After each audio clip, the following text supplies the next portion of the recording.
हम पढ़ रहे हैं कक्षा तीसरी हिंदी से तेल का गिलास पाठ। बच्चों, माँ को अपने बच्चे बहुत प्यारे लगते हैं, चाहे वो बुद्धिमान हो चाहे मूर्ख हो, इससे उनको कोई मतलब नहीं रहता। तो शेख चिल्ली यहाँ पर एक जो किरदार है वो एक बहुत ही मूर्ख लड़का है, लेकिन उसकी माँ उससे बहुत प्यार करती है। तो शेख चिल्ली मूर्ख कैसे है, हम इस जानेंगे इस पाठ को पढ़ने के बाद। शेख चिल्ली इस समय वही कर रहा था जिसमें उसे सबसे ज़्यादा मज़ा आता था, पतंगबाजी। तो यहाँ पर देखिए, शेख चिल्ली को किसका शौक था? पतंगबाजी का। वह इस समय अपने घर की छत पर खड़ा था और आसमान में लाल और हरी पतंगों के उड़ने का मजा ले रहा था। शेख भी कल्पना करने लगा कि काश मैं इतना छोटा होता कि पतंग पर बैठकर हवा में उड़ पाता। उसी समय, बेटा तुम कहाँ हो? तभी उसकी अम्मी ने छत की ओर देखते हुए कहा। बस अभी आया अम्मी, शेख ने कहा।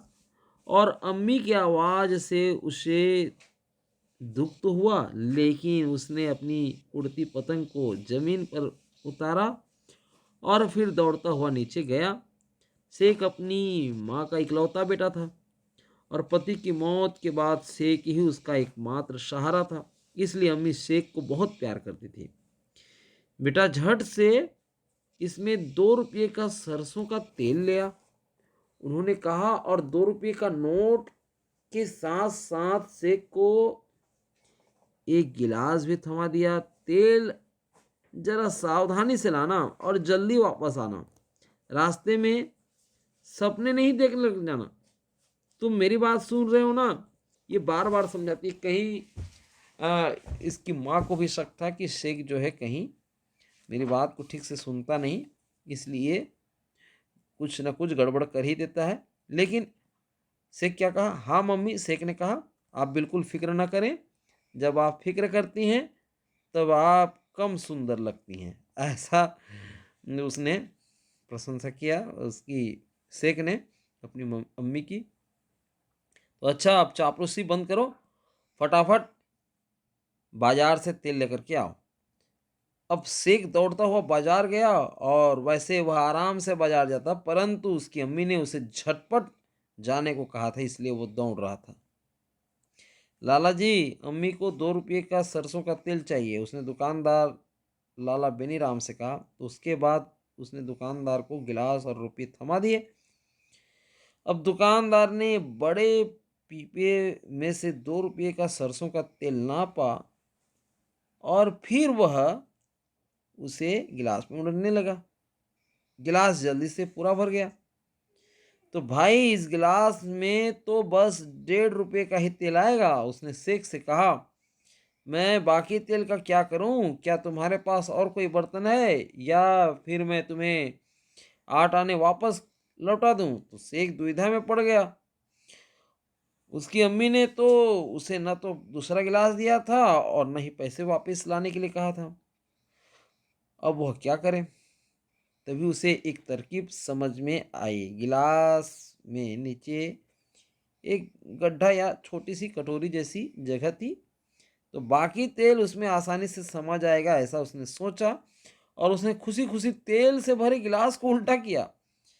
सारा तेल बह गया। फिर उसने गिलास के पेंदे में बनी छोटी कटोरी की ओर इशारा किया। बाकी तेल यहाँ डाल दो, उसने कहा। तो लाला बेनीराम को शेख की बेवकूफ़ी पर यकीन नहीं हुआ, और उन्होंने सिर हिलाते हुए शेख की आज्ञा का पालन किया। शेख ने गिलास को सावधानी से उठाया और फिर वह घर की ओर चला। तो लोग शेख की मूर्खता पर हंस रहे थे, पर शेख पर उनका कोई असर नहीं पड़ा। जब वह घर पहुंचा तो उसकी माँ कपड़े धो रही थी। बाकी तेल कहाँ है? माँ ने गिलास के पेंदे की छोटी कटोरी में जो रखे तेल को देख करके पूछा। तो यहाँ करके शेख ने गिलास को सीधा करने की कोशिश की, और ऐसा करते समय बचा कुचा तेल भी बह गया। तो बाकी तेल यहाँ था। अम्मी जान, मैं सच कह रहा हूँ, मैंने लाला जी को तेल इसमें डालते हुए देखा था। वह कहाँ चला गया? तो जमीन के अंदर तुम्हारी बेवकूफ़ी के साथ साथ उसकी माँ ने गुस्से में कहा, क्या तुम्हारी बेवकूफ़ी का कोई अंत भी है? शेख गर्दन झुकाए सब सुन रहा था। वह बोला, मैं बिल्कुल वही किया जो आपने मुझसे करने को कहा था। आपने मुझे एक गिलास में 2 रुपये का तेल लाने को कहा था, मैंने वही किया। गिलास छोटा होने पर मुझे क्या करना है यह आपने मुझे बताया ही नहीं था, और अब आप मुझ पर नाराज़ हो रही हैं। आप गुस्सा ना करें अम्मी, जब आप गुस्से में होती हैं तब आप करके फिर से उसने चापलूसी करना शुरू किया था। तो अगर तुम मेरे सामने तुरंत दफ़ा नहीं हुए तो मैं तुम्हारे चेहरे को बदसूरत बना दूंगी।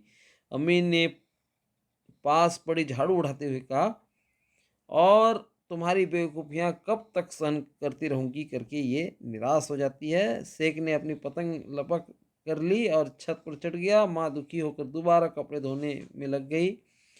उन्हें अब तेल लाने के लिए खुद बनिए की दुकान पर जाना पड़ेगा। फिर भी उसका मानना था कि मेरा बेटा बहुत ही आज्ञाकारी और प्यारा है। तभी किसी ने बाहर से दरवाज़ा खटखटाया। लाला बेनीराम का छोटा लड़का तेल की बोतल लिए खड़ा था। बुआ जी, यह तेल लेने